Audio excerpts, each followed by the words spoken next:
Well, if you're anything like me, reading articles about math, real estate, things that have to do with these sort of subjects around finances, which are based on numbers, your brain's melted. And mine was too, but we will give you a good summary of what is happening. Basically, housing prices around the world, and in this case, this article is focused on Asia, are plummeting. And this is true in China as well. Some of the secondhand housing prices have gone down quite a bit. People are having a hard time both purchasing houses and selling them. The market is just not there anymore.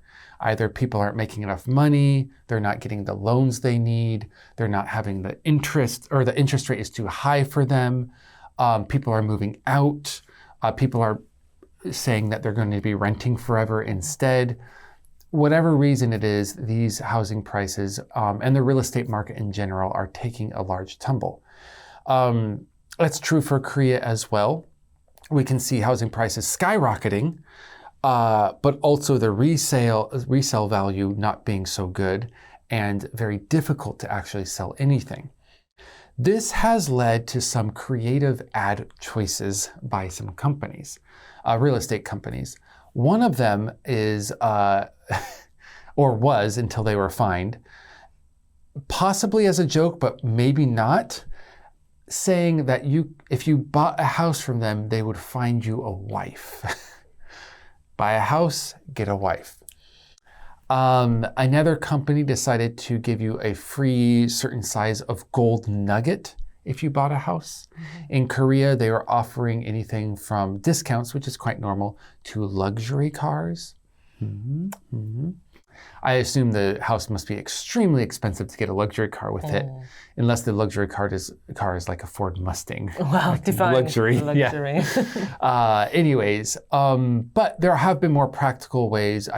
The government has also issued some incentives, including helping with taxes and interest rates and loans to help people sort of, buy their house that they're looking for. Now, they're also saying that this type of crisis, this real estate market crisis, can I call it a crisis? It's been going on for like It's a trend, 20 years. Trend? Yeah, problem? trend. Constant issue. Is finally affecting marriage rates, childbirthing rates, and people staying in one area or another, or maybe even moving out of the country completely. So big issues coming around there. No end in sight. So let's go ahead and get into the questions. I'm not sure how happy these will be, but let's try to bounce back, unlike the housing market. Speaking of the housing market, how do you think the housing market will change in Korea or the UK, you can choose, in the next 2 to 3 years? Again, I don't know so much about Korea because I don't really know people who own houses well enough to talk to them about it. But I do know British people who own houses, and they seem to think the trend is going to continue. Up, yes. Again, they live in London. It's a capital city. And they've already seen massive increases in their own house prices. They mortgage themselves up to the hilt to get these houses, but on the understanding that probably it would continue to rise. So I guess partly they're hoping it will continue to rise, so because they're continuing then to make a profit. Or if their house what about increases interest in value, and everything, and taxes? You'd have to ask them. I'd have to ask them about that. Yes, I don't know, but anyway, they are hoping that the trend continues, and predictors say it will for the foreseeable. So it is a bit different in the UK. I know in America they have fixed mortgage rates, and you can get up to 30 years for a fixed mortgage. And I'm sure the real estate companies are just kicking themselves in the booty right now because the interest has possibly almost doubled since they sold some of those long rate or fixed rate mortgage loans. So they're like, oh man, if only we had variable. Yeah. Man. But other people are happy, I'm sure.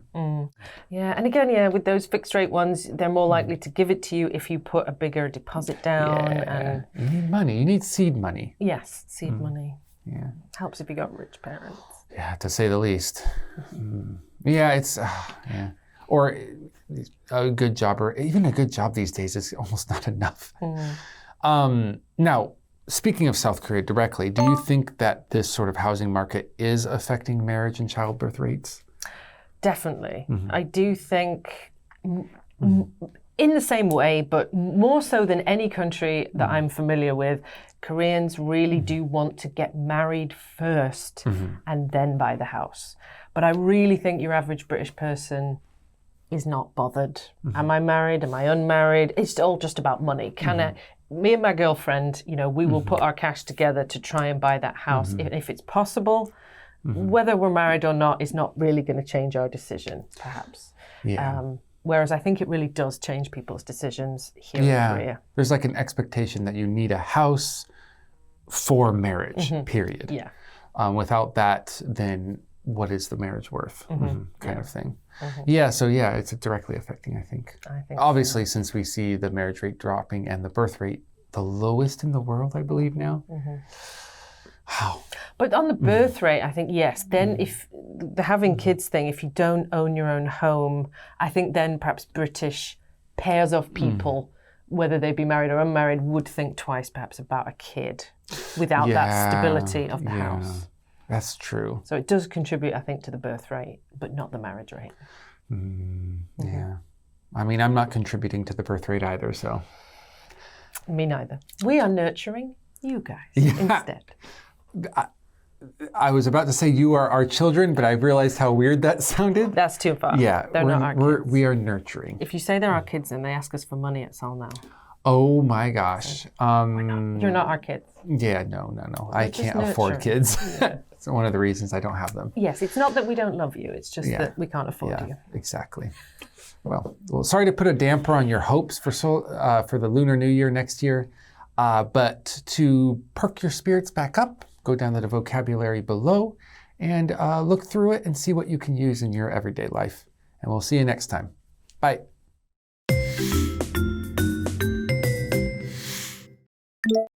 Cornerstone. Cornerstone. Repayment. Repayment.